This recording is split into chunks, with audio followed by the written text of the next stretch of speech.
Kawa specialty to efekt drobiazgowej kontroli każdego etapu produkcji. Od uprawy kawowca na plantacji po finalną ekstrakcję naparu. Jej unikalny charakter kształtują czynniki środowiskowe znane jako terroir. Gleba, klimat, wysokość nad poziomem morza oraz zaangażowanie człowieka. Doskonałym przykładem tego procesu jest kolumbijski region Huila, gdzie aktualnie się znajduje.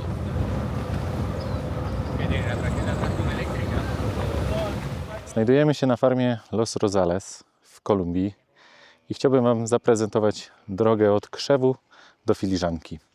Sami zobaczcie, jak tu jest stromo, ciekawie i jakie są trudne warunki zbioru wiśni kawowca odmiany Pink Bourbon, czyli różowy bourbon.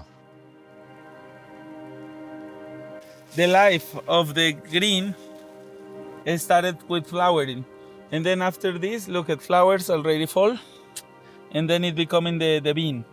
And then when you see the small beans, like this is just the flower fall, you know, and then when the flower fall, it's taking 8 months for the grain to fill it inside, so to grow. Region Huila, położony w południowo-zachodniej Kolumbii, uchodzi za jeden z najważniejszych obszarów uprawy kawy na świecie. Wulkaniczne gleby, bogate w minerały, wysokość od 1300 do 1900 metrów nad poziomem morza oraz umiarkowany subtropikalny klimat tworzą idealne warunki dla krzewów kawowca.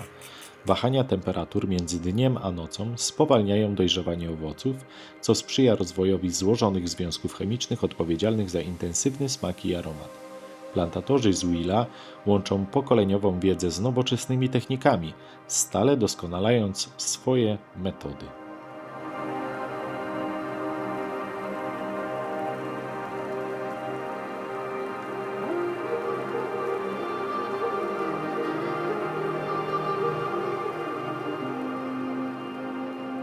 Cykl życia kawowca rozpoczyna się od delikatnych białych kwiatów, które kwitną po porze deszczowej. Po 7-9 miesiącach z kwiatów rozwijają się owoce, tzw. wiśnie kawowe. Początkowo zielone, dojrzewając zmieniają barwę na intensywnie czerwoną. W każdej wiśni kryją się 2 ziarna otoczone miąższem, który w zależności od obróbki może mieć znaczący wpływ na finalny smak filiżanki kawy.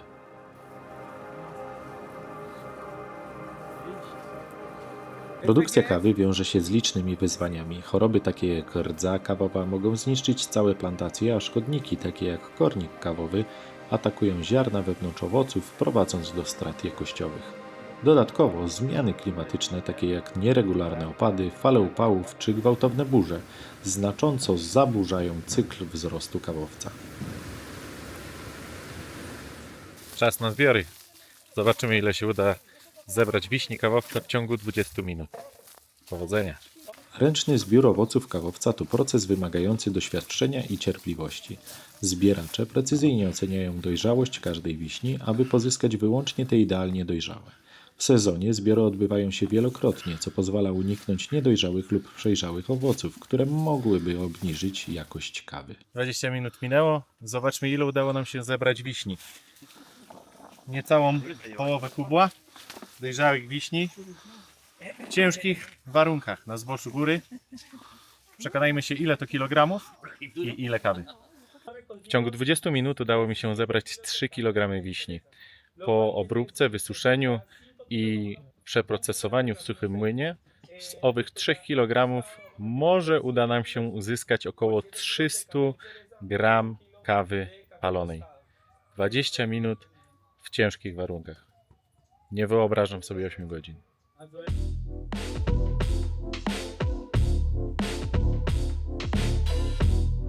Po zbiorach owoce trafiają do stacji obróbki, gdzie wybór metody przetwarzania wpływa na ostateczny profil sensoryczny kawy. Metoda mokra, washed. Owoce są pozbawiane miąższu, a następnie fermentowane w wodzie przez 12 do 48 godzin. Metoda ta podkreśla klarowność smaku i wyrazistą kwasowość. Metoda sucha, natural. Całe owoce są suszone na podwyższonych łożach lub na patio, co pozwala miąższowi fermentować, nadając ziarnom słodycz i owocowe nuty. Obróbka beztlenowa. Owoce fermentują w zamkniętych zbiornikach z ograniczonym dostępem tlenu, co pozwala uzyskać złożone, wielowymiarowe profile smakowe przypominające czerwone wino, jagody czy owoce tropikalne.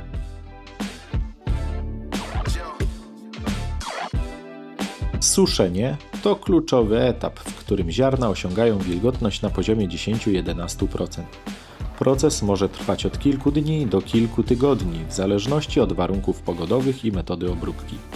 Tradycyjnie ziarna są rozkładane na patio i regularnie mieszane, aby zapobiec niekontrolowanej fermentacji i rozwojowi pleśni.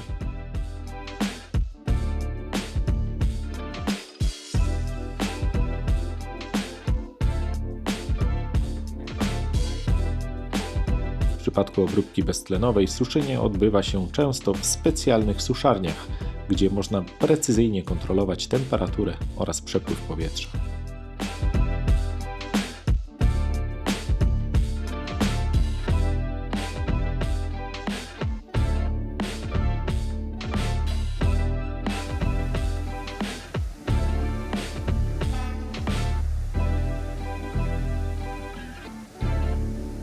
Suchy Młyn to miejsce, gdzie kawa trafia zaraz po zbiorach i po obróbce.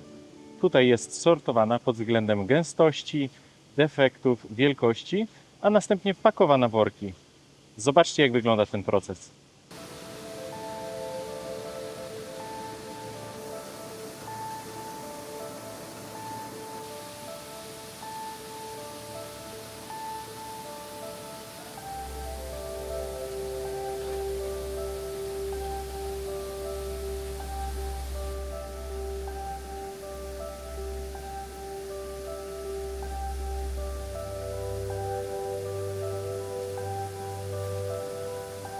Po zakończeniu suszenia ziarna trafiają do suchego młyna, gdzie przechodzą proces oczyszczania i sortowania. Zaawansowane maszyny usuwają wszelkie zanieczyszczenia oraz segregują ziarna pod względem wielkości, gęstości i koloru.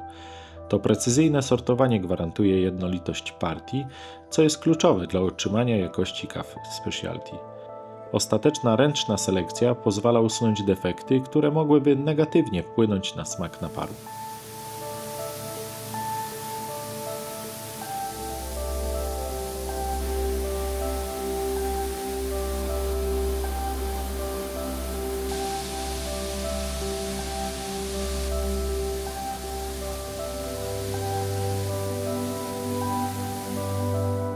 Ostatnim, lecz niezwykle istotnym etapem jest kontrola jakości.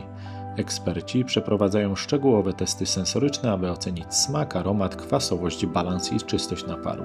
Równolegle analizowane są również parametry fizyczne ziaren, takie jak poziom wilgotności, aktywność wody oraz obecność defektów.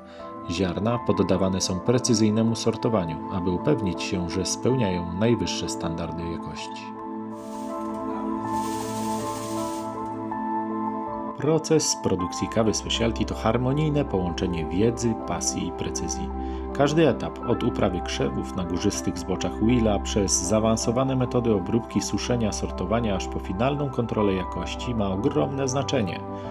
Wybierając kawę specialty, doceniasz pracę wielu osób i niezwykły kunszt, dzięki którym możesz cieszyć się filiżanką naparu o niezrównanym smaku i aromacie. Niestety muszę już żegnać się z Kolumbią, lecz zapraszam na filiżankę dobrej kawy z Hardwinz.